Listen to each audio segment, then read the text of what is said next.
Class. तो मेरी आवाज आ रही है सभी को?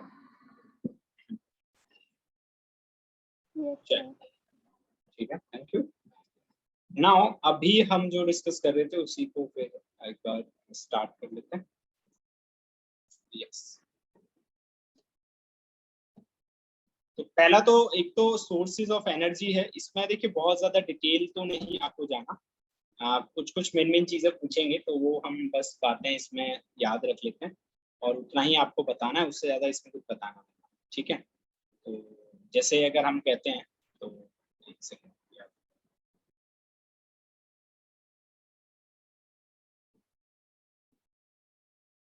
यस, तो देखिए सबसे पहली चीज तो ये जनरल है कि हमें सबको पता है that energy is conservative. Energy जो है वो कंजर्वेटिव होती है ना। ये लॉ प्रिंसिपल आपने सबने पढ़ा है, टोटल एनर्जी इज कंजर्व। ठीक है, neither be created nor be destroyed, है ना। एनर्जी कभी ना तो क्रिएट होती ना ही डिस्ट्रॉय होती, कुछ नहीं होता इसका। ठीक है, ये क्या होती है, ट्रांसफर होती है एक फॉर्म से दूसरे फॉर्म में, या इसको एक उससे कन्वर्ट कर सकते हैं। जैसे यहाँ पे देखो, ये एक एनर्जी का फॉर्म है, लाइट एनर्जी, सनलाइट। तो सनलाइट को एनर्जी को हम सोलर सेल से इलेक्ट्रिकल में कन्वर्ट कर देते हैं, है ना। विंड से इलेक्ट्रिकल में कन्वर्ट कर देते हैं, तो बहुत कुछ कन्वर्ट ही कर रहे हैं। साउंड एनर्जी है, ये भी लाइट एनर्जी है, ये भी एक एनर्जी है। तो सब तरीके की एनर्जी है ना। यहाँ पे हम केमिकल एनर्जी को लाइट में, हीट में बदल रहे हैं। ठीक है, यहाँ पे हम पोटेंशियल को साउंड में बदल रहे हैं। ठीक, तो इस तरीके से यहाँ पे भी हम क्या कर रहे हैं, टेम्परेचर दे रहे हैं और एक हीट में बदल रहे हैं। अलग अलग तरीके की एनर्जीज हम कलेक्ट करते हैं। अब कलेक्ट से मेरा सीधा मतलब क्या, आप एनर्जी को कन्वर्ट करते हो। ठीक है, इसलिए कंजर्व्ड है। कंजर्व का मतलब क्या हो गया कि ना तो आप इसको बना सकते हैं ना ही खत्म कर सकते हैं, एक फॉर्म से दूसरे फॉर्म में कन्वर्ट। तो ये तो पहला प्रिंसिपल है कि energy can neither be created nor be destroyed, it is conserved in nature. Nature में कंजर्व होती है, बस ये पता होना चाहिए। ठीक है, तो एक तो पॉइंट यहीं से याद आता है, ये क्वेश्चन आपको पूछा जाएगा। ठीक, उसके बाद क्या है कि कैसे ये कन्वर्ट होती है, क्या क्या फॉर्म्स है एनर्जी की, तो वो हमें देखते हैं। देखिए यहाँ पे भी अलग अलग तरीके की एनर्जीज के बारे में दिखा रखा। मस्कुलर एनर्जी है, जो आप जैसे दौड़ रहे हैं तो उससे आप फिजिकल वर्क में यूज कर रहे हैं। इलेक्ट्रिकल एनर्जी है, ये इससे बहुत सारे अप्लायंसेस हमारे बेसिकली चल रहे हैं, ये इलेक्ट्रिकल एनर्जी है। केमिकल एनर्जी है, जिसमें केमिकल से हमें जो एनर्जी मिलती है। तो इस तरीके से अलग अलग टाइप के हमारे पास यहाँ पे एनर्जीज रहती है। इसके बाद अगर हम बात करें तो ये एनर्जीज कैसे काम कर रही है, तो देखिए एनर्जीज के अपने अपने फायदे, अपने अपने नुकसान जरूर है। ठीक है, तो इस केस में अगर आप देखते हैं तो ये देखिए फ्यूल्स के एनर्जी फ्यूल से भी हमें मिलती है बेसिकली। इलेक्ट्रिसिटी है, उसमें एलपीजी है, वुड है, कोल है, सोलर, और ये सब एनर्जी हमें हेल्प करती है हमारे डे टू डे अफेयर्स को करने के लिए, डे टू डे काम को करने के लिए। तो गुड सोर्स ऑफ एनर्जी होने के फायदे क्या है, एक तो डू यूज वर्क, काफी ज्यादा काम एक साथ कर सकते हैं, इजिली एक्सेसिबल हो जाती है, इजी टू ट्रांसपोर्ट और इकोनॉमिकल, सस्ती। तो ये है गुड सोर्स ऑफ एनर्जीज अगर हमारे पास हैं तो होने चाहिए। ठीक है, इसे ना हो जिनसे नुकसान, जैसे सोलर कुकर है, आन हो गया, कॉल हो गया, इस तरीके की चीजें हमारे होनी चाहिए सोर्सेज ऑफ एनर्जी। इसमें जनरल क्वेश्चन कुछ नहीं है, मैं बता देता हूँ। एक तो वो आपसे जो स्टार्टिंग में पूछ लिया कि एनर्जी का लॉ हो गया। लॉ के बाद आपको ये पूछ सकते हैं कि भी एनर्जी एडवांटेजेस क्या क्या है इनमें से, तो वो पूछ लेंगे आपसे। और उसके बाद मेन हमारे पास जो एनर्जीज कैसे हम बनाते हैं, कितने टाइप की एनर्जीज है, उनके नाम वाम पता होने चाहिए, कैसे वो काम करते हैं, बस वो। तो इसलिए हम इसको थोड़ा जल्दी में जरूर करेंगे, बट मेन चीजें वही है, डिस्कशन में वही आएंगी, इससे अलग कुछ नहीं पूछेंगे आपसे। ठीक है, तो अगर हम एनर्जी सोर्सेज की बात करें तो एंशिएंट एनर्जी सोर्स के तौर पे तो वुड ही थी, लकड़ी ही थी। लकड़ी को ज्यादा यूज करते थे, लकड़ी ही जलाते थे, और उसी से हमें सारी एनर्जी मिलती थी, जो कोयला है, कॉल है। तो बेसिकली ये सब कॉल वगैरह ये सब जो है, ये नॉन रिन्यूएबल सोर्सेज हैं हमारे पास ना। दो तरीके के एनर्जी के सोर्सेज आते हैं जब हम डिस्कशन करेंगे आगे। एक तो आते हैं नॉन रिन्यूएबल, जो दोबारा से रिन्यू नहीं हो सकते, दोबारा से नहीं बन सकते, और एक रिन्यूएबल आते हैं। रिन्यूएबल का मतलब जो दोबारा से नए बनाए जा सकते हैं। ठीक है, तो ये जो हमारे पास आप देख रहे हैं बेसिकली, ये सारे के सारे क्या हैं, ये नॉन रिन्यूएबल है, क्योंकि पेट्रोल है, कोल है, ये फॉसिल से बने हैं, फॉसिल फ्यूल से निकले हैं सारे के सारे। तो इनका एक बहुत छोटा कंपैरिजन है, ये बहुत जल्दी समाप्त हो सकते हैं। तो इनको हमें इसलिए कहते हैं तमीज में यूज करना चाहिए। तमीज का मतलब थोड़े कम उसमें, आप बहुत ज्यादा यूज करते हैं तो एक्सप्लॉइटेशन होने की वजह से इनका हास हो रहा है, ये कम हो रहा है।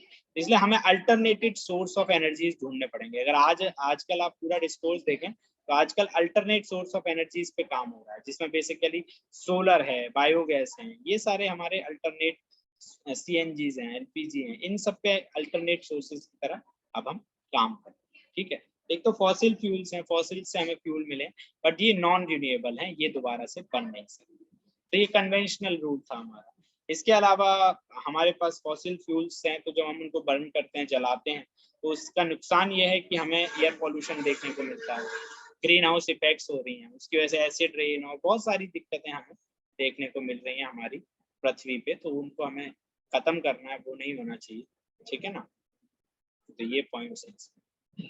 तो इन सब को भी कैसे ओवरकम किया जाए, तो एक अच्छे सोर्सेज ऑफ एनर्जीज को अगर हम यूज करें, क्योंकि ये सब कन्वेंशनल सोर्सेज हैं, फॉसिल फ्यूल हो गया, बाकी हो गए, इन सब से हम इनका यूज करके, देखिए फॉसिल फ्यूल्स का यूज करके आप यहाँ दिखा रखा है, आप बिजली भी बना सकते हैं। बिजली कैसे बना सकते हैं, तो हम क्या करते थे पहले ना, कोल माइंस को जलाया जाता था, उनसे जो स्टीम बनती थी, उस स्टीम से टरबाइन घुमाते थे, और उस टरबाइन से आप ये अल्टरनेटर रोटेट करा के बल्ब जलाते थे, बिजली बना रहे थे। इसी तरीके से ये एक एग्जांपल करके दिखा दिया कि इन्होंने कुकर है, कुकर से स्टीम लो और उस स्टीम से टरबाइन घुमा दो और उससे डायनेमो से आप देखोगे बिजली बन जाएगी। तो बड़ा इजी वो है, एक तो बहुत कॉमन हमारी कहते हैं आप एक्टिविटी है जिसको हम कर सकते हैं।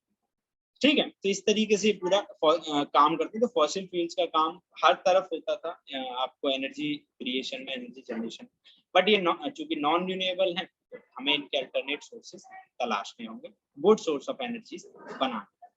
तो उसमें अगर हम बात करते हैं तो वो थर्मल पावर प्लांट दिखा रखा है। थर्मल पावर प्लांट में ये देखो धुआं है, इसमें कुछ नहीं होता, फॉसिल फ्यूल जलाए जाते हैं बेसिकली। ठीक है, उससे हीट होती है, उससे है ना, उससे पानी को गर्म किया जाता है, स्टीम बनती है, स्टीम से टरबाइन घुमाई जाती है, उससे बिजली बन जाती है।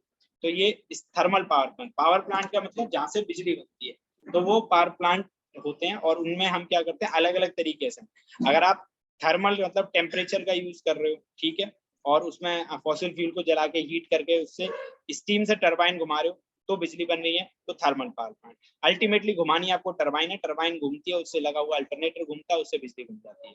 इसी तरीके से विंड मिल्स होती है ना, विंड पावर प्लांट्स होते हैं। विंड में क्या होता है कि वहाँ पे पवन चक्की चलाते हैं, बहुत बड़ी बड़ी विंड मिल्स चलाई जाती हैं, तो उनसे नीचे जो है आपका टरबाइन लगी होती है, वो रोटेट करती है उनकी प्रेशर स्पीड से, वो चल जाता है। हाइड्रो पावर प्लांट्स होते हैं, जहाँ पे बांध होते हैं। हाइड्रो पावर प्लांट्स में क्या करते हैं, हम पानी गिराते हैं बहुत तेजी से, तो पानी जैसी टरबाइन पे घूमता है, वो उसके रोटेटर्स को घुमा देता है, और जैसी घूमती है तो आपकी बिजली बन जाती है। अल्टीमेटली घुमानी सबको टरबाइन ही है, और टरबाइन घुमाने के लिए जो मेथड यूज कर लो, वो उस तरीके की बिजली, उस तरीके का पावर प्लांट हो जाएगा। पानी गिरा रहे हो तो हाइड्रो पावर प्लांट हो जाएगा, है ना। थर्मल टेम्परेचर से कर रहे हो तो थर्मल पावर प्लांट हो गया, जला के कर रहे हो सारा उसको। विंड मिल के कर रहे हो तो विंड पावर प्लांट हो गया। यही चीज न्यूक्लियर फिजन और फ्यूजन रिएक्शन से, जब न्यूक्लियर हम एलिमेंट्स को तोड़ते हैं, तो फिजन के दौरान ना बहुत तेजी से रिएक्शन एनर्जी निकलती है। उस एनर्जी का यूज करके हम अगर टरबाइन को रोटेट कराते हैं, तो वो उससे इलेक्ट्रिसिटी बननी है, तो न्यूक्लियर पावर प्लांट हो जाते हैं। तो ये अलग अलग तरीके के पावर प्लांट है। पर ये सब कन्वेंशनल सोर्सेज ऑफ एनर्जीज में, जैसे हम बात करें थर्मल की है सबकी, तो ये इलेक्ट्रिसिटी तो बना रहे हैं, बट ये बहुत ज्यादा पॉल्यूशन भी कर रहे हैं, बहुत ज्यादा कोयला भी जल रहा है इनमें, बहुत ज्यादा तो हमारे फॉसिल फ्यूल्स खत्म हो रहे हैं। तो ये नॉन रिन्यूएबल है, तो इतना सब जला जला के अगर बिजली ही बनाओगे, तो आप ये देखेंगे कि बहुत ज्यादा नुकसान होगा हमें आगे आने वाली पीढ़ियों के लिए। तो हमें कुछ अल्टरनेटिव सोर्सेज निकालने हैं। तो बेसिकली इसमें हम यही देखेंगे कि अल्टरनेटिव सोर्स क्या क्या निकाल सकते हैं। ये मैंने वही अगेन बताया, हाइड्रो पावर प्लांट वैसे ही होता है, जैसे ये बांध है, बांध से आप क्या करते हो, प्रेशर से पानी छोड़ते हो, उस पानी को ऐसे गिराया जाता है, टरबाइन घूम जाती है, उससे पावर हाउस बन जाता है, और वो फिर नदी में चला जाता है। तो ये तो हाइड्रो पावर प्लांट, ये मैंने बता दिया। ठीक है, अब देखिए, जब इसमें एक चीज है जो मैं आपको बता रहा हूँ, हाँ, हाइड्रो पावर प्लांट में कि वही काइनेटिक पोटेंशियल को तो खैर इन्होंने डिटेल में बताया, मेन वही है, डैम से पानी गिराया जाता है। अब इसमें क्या है कि वाटर इज इन रिजर्वायर, है ना। वाटर क्या करते हैं हम, जब बारिश होती है रिजर्वायर में भर लेते हैं, और फिर उस पानी को बाद में नदी में छोड़ दिया जाता है। ठीक है, तो इसमें क्या होता है, हाइड्रो पावर जो है ना, वो रिन्यूएबल सोर्स है। उस तरीके जब तक पानी होगा, बारिश होगी, तब तक हम उससे बना सकते हैं, पर वो चीज नहीं है ना। जो थर्मल पावर प्लांट है वो रिन्यूएबल नहीं है, उसमें तो आप बहुत ज्यादा वो जला रहे हो, कोयला जला रहे हो, पेट्रोल जला रहे हो, तो उससे बड़ा नुकसान होना है। तो उसको हम रिप्लेस कर सकते हैं विद हाइड्रो पावर प्लांट्स। ठीक है, इसके बाद ये कहाँ दे कैन बी कंस्ट्रक्टेड, हाँ, बट इनके साथ एक दिक्कत ये है हाइड्रो पावर प्लांट से कि हर जगह नहीं बन सकते, कहीं कहीं जगहों पे बनते हैं, हिली ट्रेन्स पे बनेंगे जहाँ से पानी लहर के आता है, गिर के आता है, वहां बनते हैं। दूसरा, इनसे एग्रीकल्चर लैंड और ह्यूमन हैबिटेशन वगैरह को खतरा होता है। कई बार ऐसा होता है कि बांध अगर टूट गया तो बाढ़ ही बाढ़ आ जाएगी, गाँव ही बह जाते हैं, बहुत बहुत पानी जाता है। तो इनको रखने से तो फायदा है, नॉट ये रिन्यूएबल तो है, पर इनसे अपने नुकसान ज्यादा है, तो इसलिए इनकी जगह भी हम और अच्छे मेथड यूज कर सकते हैं। तो बायोमास उसमें एक एग्जांपल आ जाता है। बायोमास क्या है, ये भी रिन्यूएबल सोर्स है। बायोमास में हम बेसिकली क्या करते हैं, जैसे इन्होंने दिखाया काव डंग है ना, उसको है, फायरवुड है, ठीक है, ये चारकोल हो गया, इस तरीके की चीजों को जलाते हैं, ठीक है, लिमिटेड सप्लाई में। तो ये भी एक वो रहता है, बट इनसे क्या होता है कि ये बहुत ज्यादा हीट तो नहीं प्रोड्यूस करते, स्मोक बहुत प्रोड्यूस करते हैं। तो ये भी एक तरीके से आप कह सकते हो, क्योंकि आप कोयला ये चारकोल जलाते हो, कावडंग जलाते हो या फायरवुड वगैरह जलाते हो ना, तो ये वैसे तो अल्टरनेट सोर्स के तौर पे ठीक है, बट ये क्या है, बहुत ज्यादा स्मोक क्रिएट करते हैं। रिन्यूएबल सोर्स जरूर है बट स्मोक क्रिएट करते हैं, ठीक है, इतनी हीट नहीं करेंगे जितनी स्मोक करेंगे। तो इनको भी हम बेटरली पॉइंट्स पे यूज नहीं कर सकते, ठीक है। तो ये अपना बायो पावर प्लांट है, इसको इतना डिटेल में नहीं जाना, गोबर गैस वगैरह छोड़ दो, ये पढ़ सकते हो। बायो गैस को अच्छा फ्यूल क्यों मानते हैं, तो इसमें मीथेन होती है, राख नहीं छोड़ती, लाइटिंग के लिए यूज की जाती है, हीट कैपेसिटी अच्छी है। तो बायो गैस को हम जो होती है ना उसका हम यूज अच्छे से कर सकते हैं, वो हमें फायदा दे सकती है बायो गैस, है ना। जब हम बहुत समय तक ये सब गड़ा सला सला देते हैं ना, इस तरीके से भर के जो गैस निकलती है वो फिर फायदा, ठीक। तो इसको बना सकते हो, ये अच्छा सोर्स है। तो इसके बारे में पॉइंट्स है, इनको पढ़ लीजिए। इसके बाद अगर हम बात करें तो विंड एनर्जी मैंने अभी बताई आपको, ये भी कन्वेंशनल सोर्स है, ठीक है, इसमें कोई दिक्कत नहीं है, इजी है। और विंड एनर्जी से हम बिजली बना सकते हैं। इसमें भी वही होता है, जैसे ये दिखा रखा है ऊपर, नीचे टरबाइन लगी होती है, उसको घुमा देते हैं, टरबाइन घूमती है, विंड मिल के थ्रू चल जाता है, ठीक है। तो ये है विंड एनर्जी फार्म होते हैं, इलेक्ट्रिकल जनरेटर। तो ये रिन्यूएबल सोर्स है, इन्वायरमेंट फ्रेंडली है, बट ये हर जगह नहीं हो सकता है ना। इसमें क्या ये हर जगह हो नहीं सकता। दूसरा, जहाँ बहुत तेज हवा चलती है वहीं पे ये लगाई जा सकती है, हर जगह ये लगाई जा सकती है, तो इस तरीके से। तो ये जैसे विंड मिल्स यहाँ पे दिखा रखी है, इनसे बिजली बनाते हैं। लिमिटेशन है इनकी अपनी कुछ, विंड स्पीड शुड बी, हाँ वही अगर जहाँ तेज हवाएं चलती है 15 किलोमीटर पर आवर से तेज की हवाएं चलेंगी, तो वहां पे ये ज्यादा कारगर है, वहाँ अच्छे से चलती है, ठीक है। और दूसरा क्या, विंड एनर्जी फार्म नीड्स थोड़ा लार्ज एरिया भी चाहिए, क्योंकि बड़े बड़े चक्के होते हैं, इनके प्रोपेलर्स बड़े होते हैं, तो ब्लेड्स जो बड़े होते हैं, तो ऐसा नहीं कर सकते कि भाई आप पास पास लगा दोगे, क्योंकि वो घूमेंगे तो टकराएंगे फिर आपस में। दूसरा क्या होता है, कई बार रेन स्टॉर्म सन इत्यादि में टूटते फूटते भी रहते हैं, तो काफी हाई लेवल की मेंटेनेंस है, ठीक है। तो वही है, हर एक में अपना कुछ ना कुछ फायदा नुकसान है, ठीक है। जैसे दिखा रखा है डेनमार्क में, कन्याकुमारी में, तो अलग अलग जहाँ जहाँ में हवाएं तेज चलती है वहाँ विंड मिल संभव बनाए, ठीक है। इसके बाद अगर आप देखें, ये तो बेसिक हमारा था कि क्या क्या कन्वेंशनल सोर्सेज हो सकते हैं, ठीक है। यहाँ तक क्लियर आएगा सभी को, या यहाँ तक किसी को कोई डाउट है तो बताइए। बताइए, ये पॉइंट्स क्लियर थे सभी तक जो हमने बोले? सर क्लियर है। अब इसके बाद जब इसका पार्ट 2 है, उसमें क्या क्या है कि बेसिकली और हमारे पास क्या प्रोडक्ट्स हैं, किस तरीके से हम उसको देख सकते हैं, तो वो सारा और कैसे उसको आगे कन्वेंशनल सोर्स ऑफ एनर्जी के तौर पे यूज किया जा सकता है, ठीक है। तो अल्टरनेटिव क्या है, ये सब जो हमने अभी तक देखे ये सब कन्वेंशनल सोर्सेज थे। कन्वेंशनल सोर्सेज का मतलब ये सब हम पहले से यूज करते आ रहे हैं, पर इनमें कुछ ना कुछ कमियां खामियां हैं, कुछ रिन्यूएबल हैं, कुछ नॉन रिन्यूएबल हैं, कुछ रिन्यूएबल हैं तो उनके साथ कॉस्टिंग की, मेंटेनेंस की और भी बहुत सारी दिक्कत है। Other conventional sources of energy क्या है, तो उसमें सबसे कॉमन है, ये सबसे बहुत ज्यादा आजकल जो चर्चा में है, that is solar energy. Solar energy का मतलब सन की एग्जिस्टेंस हम मान के चलते हैं कि भाई सन तो काफी टाइम तक है, तो क्या ऐसा हो सकता था कि सन की जो एनर्जी हमें मिलती है उसको लाइट में कन्वर्ट करते हैं? यस, कर सकते हैं। ये जो आपको दिख रहा है दिस इज सोलर पैनल, और पैनल के अंदर जो लगा हुआ है उसको कहते हैं सोलर सेल। सोलर सेल एक इलेक्ट्रोवेलेंट सेल है, इलेक्ट्रोकेमिकल सेल है, जिसका सीधा सीधा काम क्या होता है कि जो सन की जो लाइट एनर्जी पड़ती है उसको इलेक्ट्रिसिटी में कन्वर्ट करता है। ठीक है, तो अब इन्होंने क्या किया दैट, अब यहाँ पे एक चीज है कि द सन हैज रेडिएटिंग ना, सन लगभग 5 बिलियन ईयर्स से एनर्जी दे रहा था और अगले 5 बिलियन ईयर्स तक देगा। तो इसका मतलब अगर हम सोलर एनर्जी को हम मेंटेन कर पाए तो बड़ा आराम से काम बन जाएगा। ठीक है, बट इन्होंने बोला कि जो ओनली अ स्मॉल हमारे पास जो अर्थ एटमॉस्फेयर पे जो लेयर पे वो आती है ना, बहुत कम एनर्जी सोलर सूरज की आती है अर्थ सरफेस तक जो आती है, कई बहुत सारी तो एटमॉस्फेयर में रुक जाती है, वो ले लेती है उसको। तो ये मान के चलते हैं कि India receive solar energy equivalent लगभग 5000 trillion kilowatt hour per year, इतनी एनर्जी सोलर की इंडिया को मिलती है हर वक्त। मतलब ये वेरिएशन में आता रहता है।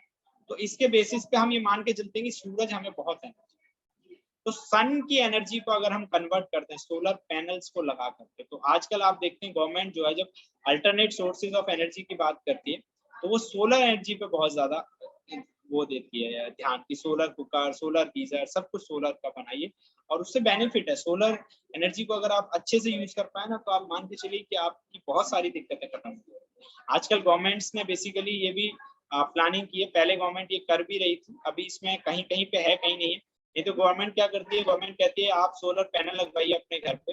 ये किसी मेरे हिसाब से दिल्ली में पता नहीं कितना चल रहा है, बट ये कहीं काफी स्टेट्स में है कि सोलर पैनल लगवाइए और अपना जितना आपका बिजली होता है वो उतना यूज कीजिए, और अगर आप एक्स्ट्रा बिजली बनाते हैं तो उसको वापस दे दीजिए।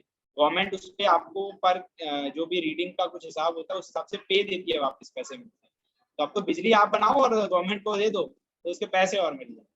तो बहुत सारे इसमें इम्प्लीमेंटेशन है सोलर के लिए। तो सोलर के इन्होंने कुछ एग्जांपल दिखाए हैं, यहाँ पे सोलर कुकर है, सोलर गीजर है।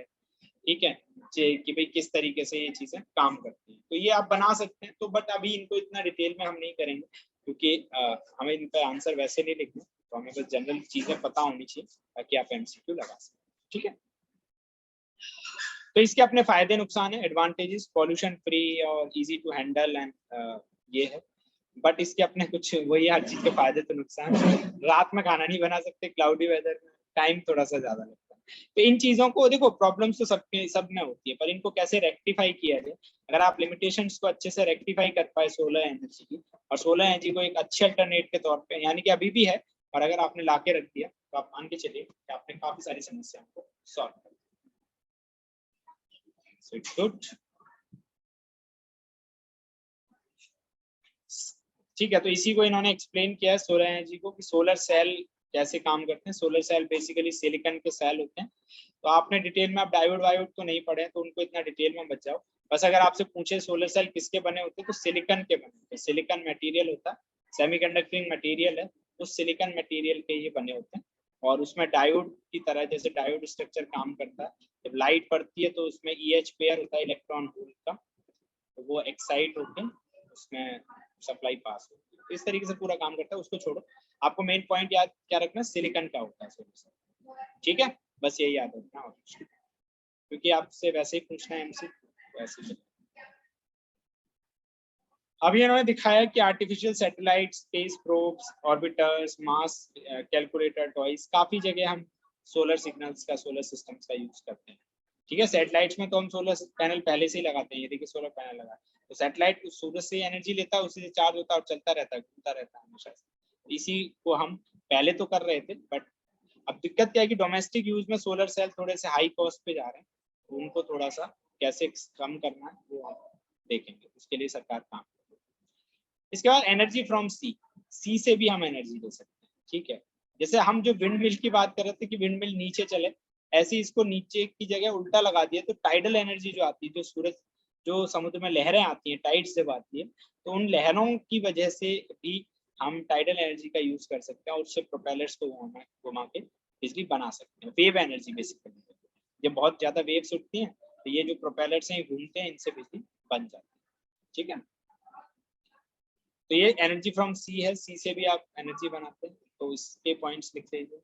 जियोथर्मल एनर्जी है। ठीक है, जियोथर्मल जैसे सपोज जहां पर भी, ये हर जगह नहीं होता बट कुछ ऐसे स्पॉट्स हैं जहाँ पे हॉट स्पॉट कहे जाते हैं, जहाँ पे बहुत ज्यादा ज्योमेट्रिकली मतलब हॉटनेस है वहाँ पे, और वहाँ जियोथर्मल एनर्जी का हम यूज कर सकते हैं। वहाँ से स्टीम हम बना सकते हैं उस हॉट स्प्रिंग के पास जाके, और वहां से उस स्टीम का यूज करके हम बिजली बना सकते हैं। ठीक है, ये अलग अलग alternate sources. Again nuclear energy, जो मैंने कहा था कि फिजन फ्यूजन करके जब आप न्यूक्लियर का फिजन करते हैं, दो न्यूक्लियस को तोड़ते हैं, उस टाइम पे बहुत ट्मेंडियस अमाउंट ऑफ एनर्जी निकलती है। तो न्यूक्लियर रिएक्टर्स के अंदर हम फिजन चेन रिएक्शन कराते हैं, और उस चेन रिएक्शन के बेसिस पे जो एनर्जी निकलती है, उस एनर्जी का हम यूज करते हैं। तो इंडिया के अंदर nuclear power reactors Tarapur, Rana Pratap Sagar, Kalpakkam, Narora, Kakrapar, Kaiga, ये बहुत जगहों पे हैं। तो यहाँ पे सब जगह पे ये न्यूक्लियर एनर्जी बनाई जाती है। इसके अपने पर नुकसान है न्यूक्लियर हजार्ड्स होने के, कि जैसे न्यूक्लियर बम का खतरा तो आप सबने देखा ही हुआ है। तो इसमें यह है कि डिस्पोज, अगर पहले न्यूक्लियर वेस्ट को अच्छे से डिस्पोज करना पड़ेगा। दूसरा, एनवायरमेंटल कॉन्टेमिनेशन हो सकता है अगर आप सही से वेस्ट नहीं करते हैं। और अगर कोई प्लांट में कभी कोई दिक्कत या लीकेज हो जाए तो बहुत ज्यादा एक्सीडेंट होंगे, बहुत ज्यादा हार्मफुल होगा न्यूक्लियर रिएक्शन से। तो अपना इसके एक नुकसान है न्यूक्लियर रिएक्शन। ये फिजन फ्यूजन इतना डिटेल में जाने की आपको जरूरत नहीं है, ये सोर्सेज है, इसको आप याद कर लीजिएगा। जैसे मैंने कहा था, ये पूछ सकते हैं आपसे इम्पोर्टेंटली। ठीक है, कि हमारे पास जो सोर्सेज हैं उसमें renewable source, non renewable, exhaustible, inexhaustible. Renewable का मतलब जो दोबारा से नए से बन सकते हैं, can be generated in nature, उसमें सन है, विंड है, मूविंग वाटर, बायोमास, ये सारा है। नॉन रिन्यूएबल जो दोबारा जनरेट नहीं किया जा सकता नेचर में, या जिसको होने में बहुत टाइम लगेगा। ऐसा नहीं कि जनरेट नहीं हो सकता भाई, बायोगैस जो फॉसिल फ्यूल्स हैं वो भी तो बने ही है ना, बहुत समय में बने हैं, पर तो उनको समय ज्यादा लगेगा, है ना, 5 बिलियन साल चाहिए। तो कोल, पेट्रोलियम, नेचुरल, इस तरीके से। एग्जॉस्टिबल यानी कि जो कुछ समय तक, है ना, will get depleted after few hundred year, जो कुछ 100 सालों बाद या 1000 सालों बाद खत्म हो जाए, एग्जॉस्ट पूरी तरह। और इनएग्जॉस्टिबल जो फ्यूचर में कभी एग्जॉस्ट नहीं, तो उसमें बायोमास, सन, ये सब। ठीक है ना, तो बस ये है एक पॉइंट, ये पढ़ लेना, पॉइंट्स ही आपको याद रखना, और कुछ यही पूछे। ठीक है, क्लियर है ये सबको?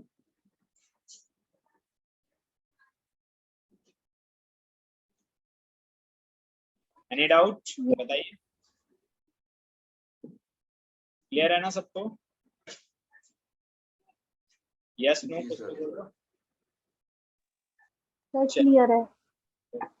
ठीक है, तो देखो बहुत ज्यादा डिटेल में ऐसे जाने की जरूरत नहीं है, मेन मेन पॉइंट्स ही पढ़ने के। एनर्जी क्या होती है, कन्वेंशनल एनर्जी सोर्सेज क्या है, नॉन कन्वेंशनल क्या है, पहले कैसे हम जो पुराने सोर्सेज यूज करते हैं उनमें क्या दिक्कतें थी, अब जो हम यूज कर रहे हैं उनमें क्या फायदे हैं, कुछ में क्या नुकसान है। अब इन सब में अगर आप देखें तो जो मुझे सबसे बेस्ट लगता है वो सोलर एनर्जी लगता है। उसको अगर आप कैसे भी इस तरीके से प्रोपेगेट कर पाए कि वो आम आदमी भी उसको आसानी से यूज कर सके, क्योंकि अभी वो थोड़ा महंगा पड़ता है। तो अगर वो हो जाता है तो अब उसमें गवर्नमेंट ने बहुत सारे प्लान चलाए कि गवर्नमेंट सब्सिडी देती है कि आप अपने घर पे सोलर पैनल लगवाइए और आप अपने घर की बिजली उससे चलाइए, और अगर एक्स्ट्रा बिजली बनती है तो हमारे को वापस दे दीजिए और हम उसका पे आउट देंगे। तो इस तरीके से गवर्नमेंट प्लान तो चला रही है, बट अगर आप भी अपनी तरफ से उस पर कुछ कोशिश करना चाहें तो कर सकते हैं। सोलर एनर्जी आने वाले टाइम पे बहुत अच्छा फ्यूचर सोलर का है। ठीक है, और आप चूंकि आगे इंजीनियर बनने जा रहे हैं तो इसमें इलेक्ट्रॉनिक्स या जो भी इसमें डील करने वाले हैं जो बच्चे एक फ्यूचर स्कोप के तौर पे देख रहे हैं, वो सोलर एनर्जी में अगर काम करेंगे तो उनको काफी आगे आने वाले टाइम पे ग्रोथ मिलेगी। ठीक है, इसके बाद ये तो हमने बात की हमारे सोर्सेज की, एनर्जीज के जो बेसिक सोर्सेज हैं। अब अगर हम बात करें कि हमारा जो बेसिक एनवायरनमेंट है वो किस तरीके का है, क्योंकि ये सारी चीजें सब हैं तो मैनेज तो हमें इससे एनवायरनमेंट ही करना है। तो एनवायरनमेंट हमारा अच्छा मैनेज रहेगा, एनर्जी तो हमें चाहिए ही चाहिए, पर ये सब काम किस लिए है, हम भी तो उस एनवायरनमेंट का हिस्सा है, ये सब काम हम एनवायरनमेंट के लिए करते हैं। तो वो एनवायरनमेंट क्या है और हमारे एनवायरनमेंट में क्या क्या चीजें हैं। ठीक है, इसमें से कुछ क्वेश्चंस बनते हैं आपके, तो बेसिक चीजें हैं, ज्यादा नहीं, मेन मेन चीजें पढ़ लीजिए आप। देखिए, हमारा जो इकोसिस्टम है वो काफी सारे फैक्टर्स से मिलके बना है। ठीक है, तो उन फैक्टर्स के नाम है और वो पूछते हैं आपसे। जैसे एक तो बायोटिक कंपोनेंट, जितने भी लिविंग ऑर्गेनिज्म है वो सब बायोटिक में आते हैं। अब biotic physical factor, temperature, rainfall, wind, sun, ये नाम। नेचुरल इकोसिस्टम जो नेचर ने बनाए, फॉरेस्ट, पॉन्ड, लेक्स, और जो ह्यूमन मेड जो हमने बनाए, गार्डन, क्रॉप्स, एक्वेरियम। ठीक है, तो ये एक तो इनके नाम पता होने चाहिए, यही आपसे ज्यादा पूछते हैं इकोसिस्टम का। और इकोसिस्टम बेसिकली क्या है, इन सब से मिलके बना है, इन सारे फैक्टर्स सब कंपोनेंट से मिलके पूरा का पूरा एक इकोसिस्टम बना हुआ है। ठीक है, जिसमें सब लोग आपस में रहते हैं, एक बैलेंस मैनर में काम करते हैं और कम्युनिकेट करते हैं और एक पूरे के पूरे इस एनवायरनमेंट को चलाते हैं। ठीक है, तो ये पूरा एनवायरनमेंट एंड इकोसिस्टम। तो आपसे क्वेश्चन क्या पूछ सकते हैं, बायोटिक कंपोनेंट क्या है, बायोटिक क्या है, तो इनके पॉइंट्स ही आपको बस याद। ठीक है, फैक्टर्स। इसके बाद इकोसिस्टम मैंने जैसे अगेन कहा वही एक्वेरियम, एक्वेरियम तो ह्यूमन मेड है। ठीक है, तो उसमें मछलियां आप रखते हैं, ये पता है आपको। अब बेसिकली जो हमारे ऑर्गेनिजम्स हैं इनको हमने 3 पार्ट्स में डिवाइड कर दिया है। ठीक है, और जो हम अगर देखें तो एक तो प्रोड्यूसर्स, एक कंज्यूमर्स, एक डिकम्पोजर्स। ठीक है, प्रोड्यूसर्स क्या है, जो बना रहे हैं, जो खाना बनाते हैं, पका रहे हैं। कंज्यूमर जो खा रहे हैं, और डिकम्पोजर जो उस चीज को एक तरीके से कह लो डिकम्पोज कर देते हैं। हाँ मैं पकाऊंगा, ठीक है। And then decomposers. ठीक है, तो ये यहाँ पे दिखाया हुआ है। जैसे प्रोड्यूसर्स तो बेसिकली हमारे सभी प्लांट्स ही हैं। ठीक है, तो प्लांट्स क्या है, प्लांट्स आपको दिखाई दे रहे हैं सब, तो ये वही है जो खाना बना रहे हैं, पका रहे हैं बेसिकली। ठीक है ना, तो ये सारे तो हमारे प्रोड्यूसर हो गए।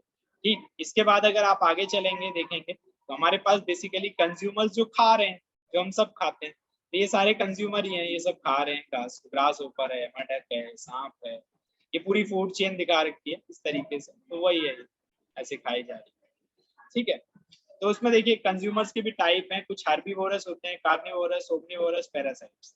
हार्बीवोरस जैसे ग्रास ऊपर, रैबिट, डियर जो बिल्कुल घास खाते हैं, जो शाकाहारी प्योर है। कार्निवोरस जो बेसिकली उनको खा रहे हैं, मतलब जो घास खाने वाले, या जो बेसिकली मांसाहारी है ना, वो शाकाहारी हो गए, वो मांसाहारी हो गए। तो ये जो मांस खा रहे हैं, मांसाहारी यही है। ठीक है, और ठीक है, ये शाकाहारी हो गए, जो बिल्कुल शाका वाला खा रहे हैं, पत्ते, प्लांट्स, फूल, ये सब खाते हैं। और ओमनिवोरस जो दोनों खा लेते हैं, ह्यूमन, बियर्स, बर्ड, ये सारे ओमनिवोरस हैं, यानी कि सर्वहारी बोलते हैं इनको। सर्वआहारी, सर्वहारी मतलब जो हम सब खा जाते हैं, हमें कुछ नहीं पता, है ना। और एक दुनिया में एक कैटेगरी और है बियर ग्रिल्स की वो अलग ही है, वो पता नहीं क्या क्या खा सकता है, वो सब खा सकता है। तो वो थोड़े और ओमनिवोरस में भी जो प्रो टाइप के लोग हैं, वो उसमें बियर ग्रिल्स आते हैं, आपके man versus wild. Same with the parasites, parasites जो डिकम्पोजर्स में, सॉरी डिकम्पोजर कह रहा हूँ, जो मतलब हमारे जो छोटे छोटे बैक्टीरिया पैरासाइट्स उनको खाते हैं, तो राउंड वॉर्म्स, टेप वॉर्म्स उसके अंदर। ठीक है, तो इनके नाम याद रखने, कैटेगरी याद रखनी, इससे ज्यादा इसमें क्वेश्चन। क्लियर है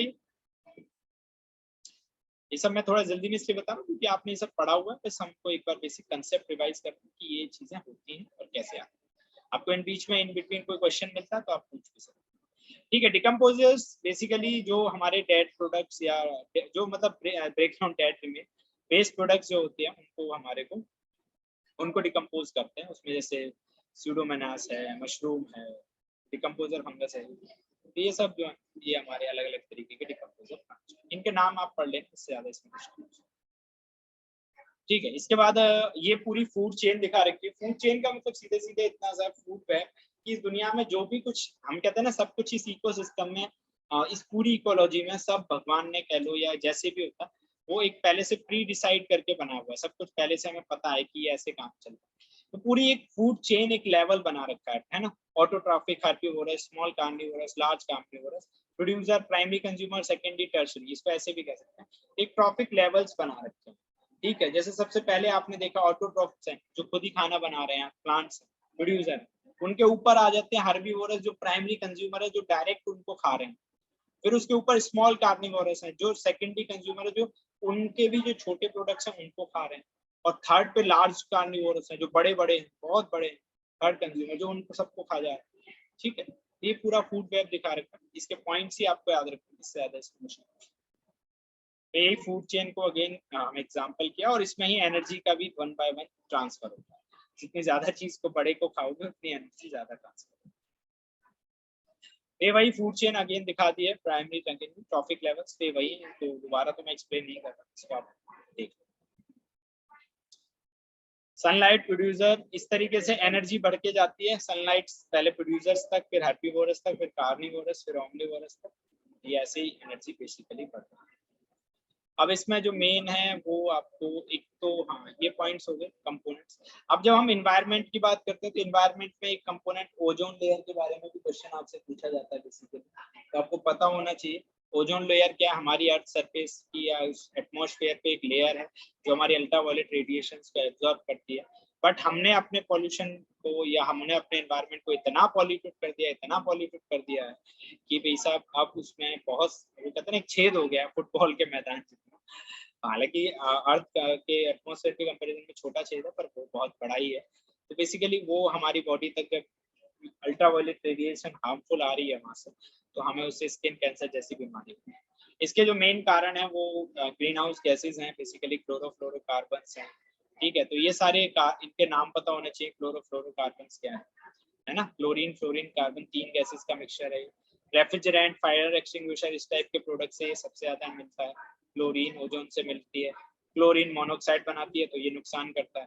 ठीक है, तो ये सारे हमारे बेसिकली नुकसान करते हैं। हाइड्रोफ्लोरोकार्बन्स हैं ये, तो इनके बस नाम पढ़ लेने आपको कि ये कैसे काम करते हैं या कैसे नुकसान पहुंचाते हैं। ठीक है, इसके बाद अगर हम बात करें कि जो भी हम देखिए बेसिकली दिक्कत क्या है कि हम जितना भी गार्बेज बना रहे हैं वो सारा का सारा गार्बेज हम कैसे उसको मैनेज करें, क्योंकि हमारे सामने दिक्कत इसी की है कि हम बहुत तरीके का गार्बेज इकट्ठा करते हैं और उस गार्बेज को हम मैनेज नहीं कर पा रहे। असल दिक्कत तो प्लास्टिक की है। अब हमारे पास गार्बेज भी देखिए 2 हैं, एक बायोडिग्रेडेबल है जो अपने आप खत्म हो जाता है, डिग्रेड हो जाता है। एक नॉन बायोडिग्रेडेबल है जो खत्म ही नहीं हो रहा, प्लास्टिक ग्लास बहुत साल तक चल रही है। ग्लास बोतल की लाइफ 500 साल है, प्लास्टिक बैग की 10 से 20 साल है, सोडा बोतल 450 साल। तो इतना सब अगर आप नुकसान करते जाएंगे पॉल्यूशन का, आप देखिए आपने हर जगह पॉल्यूशन करना शुरू कर दिया। आपने का मतलब सब हम सब ही कर रहे हैं और हमें ही उसको सुधारना है, तो मैं भी कर रहा हूँ। तो हमको अब जैसे गवर्नमेंट ने अभी कहा कि सिंगल यूज प्लास्टिक हमें बंद कर देनी चाहिए, तो आपको कर देनी चाहिए, बेसिक मेरा मतलब ये है।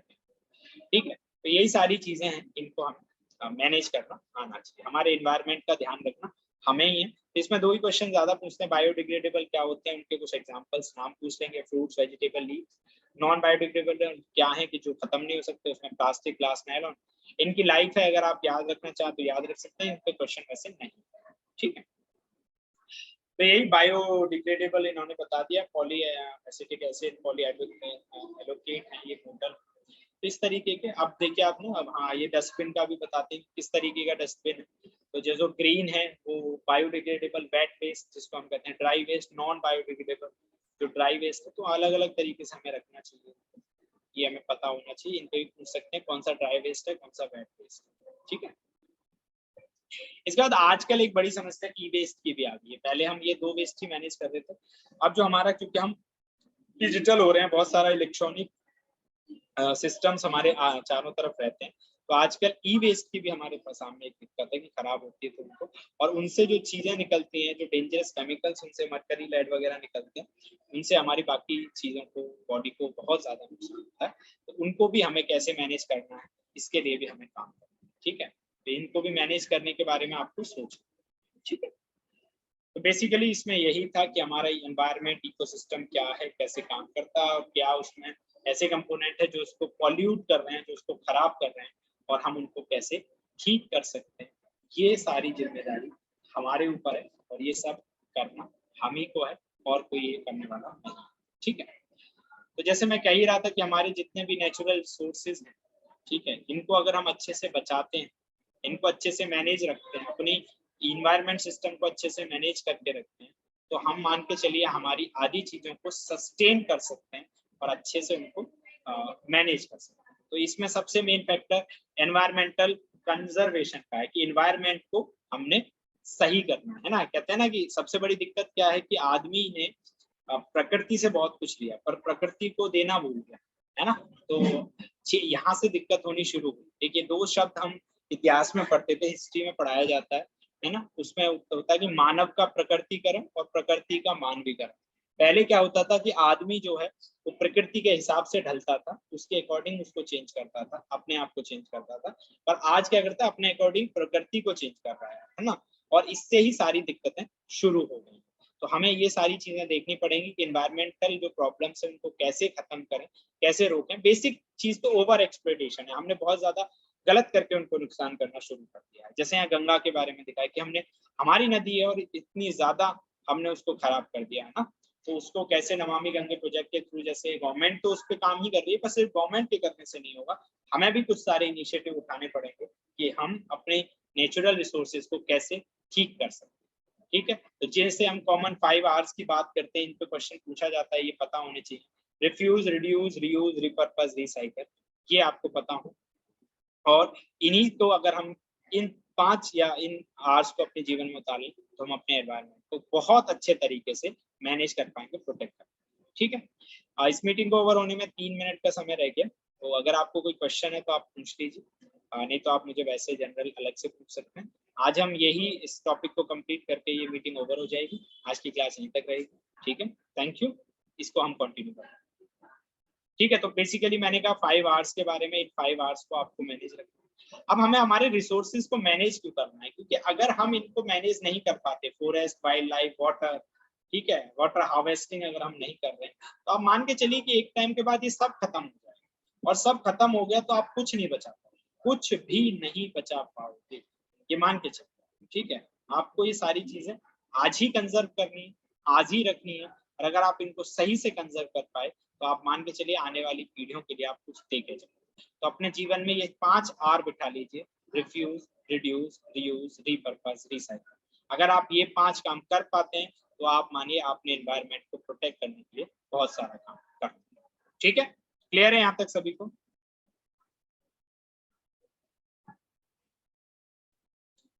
बताइए यस और नो। Yes sir. चलिए गुड। सो यही था हमारी ये लास्ट क्लास है आज। फिर तो साइंस का सिलेबस मेरी तरफ से पूरा कंप्लीट है, पॉलिटेक्निक का और डिप्लोमा एंट्रेंस। तो मेरी तरफ से आप सबको good luck, all the best, very best wishes. Science में मुझे लगता है जितना हमने किया इससे अलग कुछ नहीं आएगा, लगभग फिजिक्स में भी, केमिस्ट्री में भी, बायो में भी। और आपको ज्यादा कुछ पढ़ने की जरूरत नहीं है। मैंने जो आपको कुछ कुछ की पॉइंट्स बताए, मेन फैक्टर्स बताए, कि उन पे तो उनको ही डिस्कस करना है, क्योंकि आपको लिखना तो है नहीं, थ्योरी को डीप स्टडी तो करनी है, कंसेप्ट को पकड़ना है, बट उसको थॉरली रटने वाले नजरिए में मत जाना कि थ्योरी लिखनी है। बस कि फैक्ट क्या है उस फैक्ट पे जाओ और उस पर टिक करोगे, आपको एमसीक्यू आंसर्स बड़े आराम से हो जाएंगे। ठीक है, तो जो भी आपको 7 को पेपर है जब भी, तो आप लोग अच्छे से आप प्रिपरेशन शुरू कर दीजिए। कुछ भी डाउट्स या प्रॉब्लम होती हैं आप मुझे फोन पे पूछ लीजिएगा, मैसेज कर दीजिए, कभी भी कोई दिक्कत नहीं है। ठीक है सर, अभी मैं अवेलेबल सभी के लिए हूँ हमेशा। So thank you everyone, all the best. आप लोग लीव कर सकते हैं।